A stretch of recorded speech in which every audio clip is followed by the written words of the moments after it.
We're ranked, I believe it's 122nd in the world when it comes to voter turnout.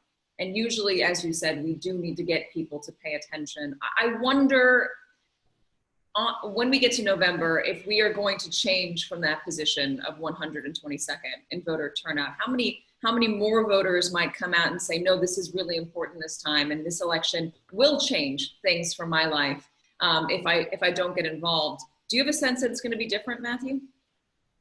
I think so you had asked the original question to John, which is do we have a handle? I think we have a handle in this in part, and we don't have a handle in another part of this. 2018, I think, is an indicator of the level of turnout that's coming, I think. I think we're going to set a record, net record, not percentage record, but net. My guess is 150 million people will vote in this election, which will be the first time we've ever hit that number. Just because people's interest, both on people that are very pro-Trump and people that are very anti-Trump, they're very engaged. You can see it in all the enthusiasm numbers and everything you're seeing. You can see they are concerned about where the country is headed. It's interesting. Both sides think this is an election about who America is, which is fascinating. That both sides are arguing the same point, though obviously with a different end result that they want. So I think we have a handle on this. The interesting thing about this to me is oftentimes the media has a tendency to overemphasize the micro and not emphasize enough the macro of what's happening in elections.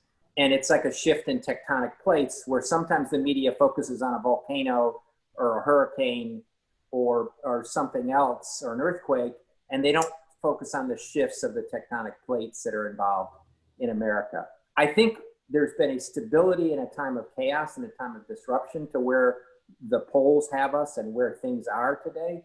We know that the president's job approval rating has basically been stuck in the low 40s for 3.5 years. We know that a vast majority of the country thinks we're on the wrong track. And so when you have a re-election campaign and you have a campaign run in that midst, it puts the incumbent at a disadvantage normally. And so when you look at those macro, and then you look at the sort of where things stand vis-a-vis Joe Biden and Donald Trump, there's been a real stability in those numbers that Donald Trump can't seem to rise above 43 or 44.